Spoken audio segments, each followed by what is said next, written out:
Next example है prove that 2n factorial, 2n के पूरे के बाहर फैक्टोरियल है बच्चे, ये 2n फैक्टोरियल है, ये इक्वल नहीं होता 2 इंटू एन फैक्टोरियल के। कुछ बच्चे मिस्टेक कर देते हैं, देखो 2n पूरा है, उसके बाहर फैक्टोरियल है, ठीक है। 2n factorial into n-1 factorial is equal to this. हमें ये प्रूव करना है by taking left hand side. हमने लिखा 2n factorial n-1 factorial. 2n factorial में वही 2n फैक्टोरियल को मैं क्या 2n बाहर निकालूंगी तो ये इक्वल होगा, 2n बाहर निकल गया, अंदर 2n में से एक सब्ट्रैक्ट कर देंगे, उतने फैक्टोरियल बच जाएगा, ठीक है। 2n into 2n-1 factorial n-1 factorial.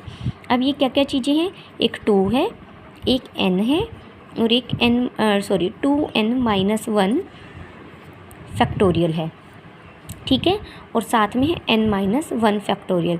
ये सभी मल्टीप्लिकेशन में है, इनको आगे पीछे लिखो कोई मतलब नहीं है, तो कोई फ़र्क नहीं पड़ता, तो इन दोनों को एक साथ लिख लिया।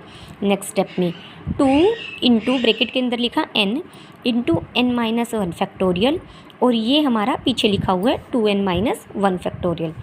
ये दोनों मिलके तो पूरा n फैक्टोरियल बन जाएगा, क्योंकि n-1 फैक्टोरियल और नेक्स्ट ही कंजुगेटिव इंटीजर साथ में पड़ा है मल्टीप्लिकेशन में, तो ये पूरा n फैक्टोरियल बन जाएगा दिस, और ये राइट हैंड साइड के इक्वल आ गया। एग्जाम्पल 5 का फर्स्ट पार्ट है 2n फैक्टोरियल को हम ये भी लिख सकते हैं, आपको प्रूव करना है। हमने शुरू किया 2n फैक्टोरियल, 2n फैक्टोरियल किसके इक्वल होगा, पहले 2n कंजुगेटिव नंबर्स इंटीजर्स की पॉजिटिव इंटीजर्स की प्रोडक्ट, ठीक है। 1 into 2 into 3 into 4 into up to so on 2n तक। 2n से जस्ट पहले वाला कंजुगेटिव नेचुरल नंबर क्या होगा, 2n-1। इससे पहले वाला क्या होगा, 2n-2, ठीक है ना। 2n फैक्टोरियल, 2n एक बस ये बता रहा है कि ये कोई इवन नंबर है। मान लीजिए 10 फैक्टोरियल है, उसको भी तो हम ऐसे लिखेंगे ना, 1 cross 2 cross 3 cross 4 cross 5 cross 6 cross 7 cross 8 cross 9 cross 10, ठीक है। अगर 10 मेरा 2n है तो ये 2n-1 का काम कर रहा है, ये 2n-2, ये 2n-3। इसको 9 को मैं ऐसे भी तो लिख सकती हूँ 10-1 करके, ठीक है। 8 को मैं ऐसे भी तो लिख सकती हूँ 10-2 करके। तो वही जब हमें n ना पता तो 2n फैक्टोरियल कैसे लिखा जाएगा, 1 into 2 into 3 up to so on, last quantity 2n आएगी, और इससे जस्ट पहले वाला क्या नंबर होगा, 2n-1 नेचुरल नंबर। इससे पहले वाला जस्ट कंजुगेटिव नंबर क्या होगा, 2n-2, ठीक है, क्लियर। अब हमने क्या किया, देखो जैसे 10 फैक्टोरियल है दिस, इसमें क्या मैं इसके इवन नंबर्स को अलग कर सकती हूँ, प्रोडक्ट में ही है। मैंने लिखा 2 इंटू 4 इंटू 6 इंटू 8 इंटू 10, ठीक है, और लिख दिया ऑड वाले अलग लिख दिया, 1 इंटू 3 इंटू 5 इंटू 7 इंटू 9। कैसे कोई फ़र्क पड़ेगा, प्रोडक्ट ही तो है सारी। तो नेक्स्ट स्टेप में हमने क्या किया, जो इवन नंबर्स हैं उन सबको कलेक्ट किया, और जो ओड नंबर हैं उन सबको एक साथ लिख लिया। 2n हमेशा इवन नंबर होता है, और 2n-1 या 2n+1 हमेशा ओड नंबर होते हैं, ठीक है। अब ये सारे इवन नंबर्स हैं, इनमें से अगर मैं 2 बाहर निकाल लूँ, एज अ 2 यहाँ से बाहर निकाला और इससे भी 2 बाहर निकाल लिया, इससे मल्टीप्लिकेशन में कॉमन में बाहर नहीं निकलेगा, अगर बीच में प्लस या माइनस हो तो एज अ कॉमन बाहर निकलता है। अब ये कितने नंबर है, 1 2 3 4 5, 2 की पावर 5 बाहर आ जाएगा, यहाँ से 2 बाहर निकाला ये 1 बच जाएगा, यहाँ से 2 बाहर निकाला ये 2, यहाँ से 2 बाहर निकालिए ये 3, यहाँ 4 और यहाँ 5, ऐसे ही बच जाएगा ना। सेम किया, 2n नंबर्स हैं ये, 2n बाहर आ गया, ये प्रोडक्ट में बचा 1 इंटू 2 इंटू 3 इंटू n, और ये ओड नंबर साथ में थे, लेकिन इसको तो मैं क्या लिख सकती हूँ, n फैक्टोरियल। यही हमें प्रूव करना था, ठीक है। सेकंड पार्ट है 2n+1 factorial by n factorial, 2n+1 factorial by n factorial. 2n+1 factorial को लिख सकते हैं 2n+1 into 2n factorial by n factorial. लेकिन 2n कुछ बच्चे करते हैं यहाँ n फैक्टोरियल से n फैक्टोरियल को काट देते हैं और 2 अलग ले लेते हैं, ऐसा नहीं है। ये है 2n फैक्टोरियल, ये है n फैक्टोरियल। 2n फैक्टोरियल किसके इक्वल होता है, हमने अभी फर्स्ट स्टेप में निकाला है 2n फैक्टोरियल, ये हम करेंगे फर्स्ट एग्जाम।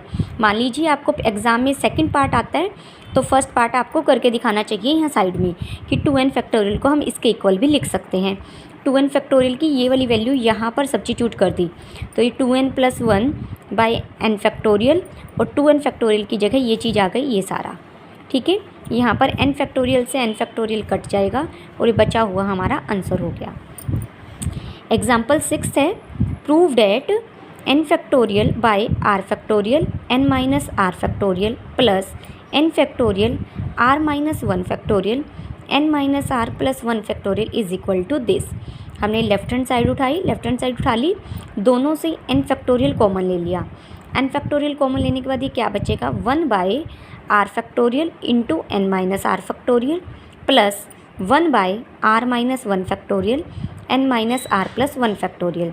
जो ये वाला हमारी टर्म है, इस टर्म में मैंने सेम क्वांटिटी को मल्टीप्लाई किया, सेम को डिवाइड किया। देखो कोई भी a बाई बी हो उसको मैं सेम नंबर x से मल्टीप्लाई और डिवाइड कर सकती हूँ, प्लस कुछ भी c बाई डी हो उसको भी मैं सेम नंबर y से मल्टीप्लाई और डिवाइड कर सकती हूँ, कोई फ़र्क नहीं पड़ता। तो हमने इस वाली टर्म को n माइनस आर प्लस 1 से मल्टीप्लाई भी कर दिया और डिवाइड भी कर दिया, बीच में प्लस इस वाली टर्म को r से मल्टीप्लाई और r से डिवाइड कर दिया। ठीक है, ये ऊपर बन गया n minus R plus 1 factorial, नीचे है r फैक्टोरियल और ये देखो n माइनस आर फैक्टोरियल। और ये जो n minus R plus 1, n minus R कुछ भी नंबर होगा यहाँ और यहाँ n माइनस आर आएगी तो वैल्यू सेम ही, n या r हमें कुछ भी दे दे। मान लो n 10 है और r 3 है तो 10 माइनस 3 कितना हो गया, ये 7 फैक्टोरियल, और यहाँ 10 माइनस 3 प्लस 2 तो ये 1 फैक्टोरियल। यानी ये n माइनस आर से जस्ट नेक्स्ट वाली टर्म है, कंजुगेटिव नेचुरल नंबर है। तो ये दोनों कंबाइन होके बन जाएगा n minus R plus 1 factorial, और यहाँ पर r माइनस 1 फैक्टोरियल और r कंबाइन होके r फैक्टोरियल बच जाएगा, n minus R plus 1 factorial साथ रहेगा। इनमें एलसीएम लेंगे, ये पूरा एलसीएम आ जाएगा, ऊपर वाले में r से r कट जाएगा, n प्लस 1 बच जाएगा, n फैक्टोरियल और साथ में है n प्लस 1, ये दोनों कंबाइन होके क्या बन जाएंगे, n प्लस 1 फैक्टोरियल, और यही हमारा आंसर था। नेक्स्ट है, find the value of n if n plus 3 factorial is equal to 56 n plus 1 factorial, n plus 3 factorial is equal to 56 n plus 1 factorial. देखो n प्लस 3 फैक्टोरियल को वही n plus 3 into N plus 2 factorial, फिर n plus 2 factorial को लिखा n plus 2 into N plus 1 factorial. ठीक है, right hand side में यही था, n प्लस 1 फैक्टोरियल से n प्लस 1 फैक्टोरियल कट जाएगा। ये अब एक अलजेब्रिक एक्सप्रेशन हो गया, इक्वेशन हो गई, जिसे हम n के लिए सोल्व कर सकते हैं। ठीक है, लास्ट एग्जाम्पल है हमारा, find the value of n factorial if this is to this. Is to का मतलब है ये, इसके डिवीज़न में ये है, a इज टू बी का मतलब होता है, अगर मैं लिखती हूँ a इज टू बी तो उस बात का मतलब होता है a बटे b। तो यानी जिसके बटे में ये नंबर इक्वल है 44/3 के। ठीक है, ये जब ऊपर जाएगा दिस इंटू ये ऊपर प्रोडक्ट में हो जाएगा, ये रिवर्स हो जाता है ना, रेसिप्रोकल हो जाता है इसका। ठीक है, उन्होंने साथ साथ नेक्स्ट स्टेप भी कर दिया, 2n फैक्टोरियल को लिखा 2n minus 1, 2n minus 2, 2n minus 3 factorial. Over में ये था, मल्टीप्लाई ये चीज़ ऊपर चली गई, 2 फैक्टोरियल n माइनस 2 फैक्टोरियल, और n फैक्टोरियल को लिखा n into n minus 1 n minus 2 factorial. यहाँ 2n माइनस 3 से ये कट जाएगा, n माइनस 2 से ये कट जाएगा। ठीक है, तो ये बचा 2n minus 1, 2n minus 2, 2n minus 2 में से मैं 2 कॉमन लेके इसे n माइनस 1 लिख सकती हूँ। अब फैक्टोरियल नहीं है तो मैं 2 कॉमन ले सकती हूँ।